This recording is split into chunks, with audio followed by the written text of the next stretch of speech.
Ni kigomano kiria gikuharirio na itanya ria kurumbuia mbeu njithi makiria kuhitukira uruguria wa mubango uria wikaine ta mbele na bees. Thirikari gitanya kuhura njeki makiria mbeu njithi 750.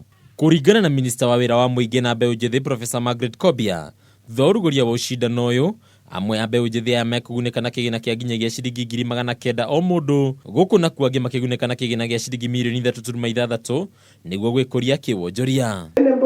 Who has gone out there, written a business plan, trying to go into some business, they are very clear in their mind what the challenges of doing business are.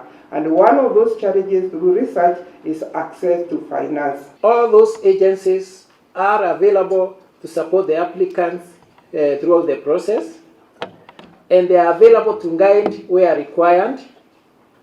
KPMG will be leading the process across the country. Mwena-ini wake minista wa iganda Peter Munya niugite kigina giki gitigokorwo ikioyo ta ngombo uguo gitigakorwo gigicokio. Mubango ugikinyanirio ni bengi ya thi unyitaniri na thirikari ya kibururi. If we want to have impact again in terms of growing our economy, as I've always said, we must look at the base.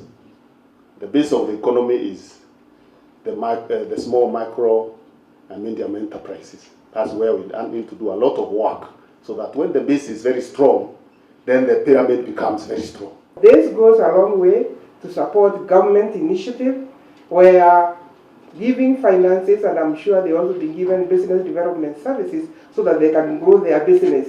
Mbeu njithi aria mangienda gukuruhanio mubango-ini uyu magirire gwika uguo kuhitukira guikia ihoya website-ini ya Ministry ya wira wa muingi gukinyiria tariki 2 mweri wa 9 mwaka uyu. Handu-ini ha metha ya Onjoria ya Kameme TV, Ritwa rakwa ni Bataru wa Mwangi.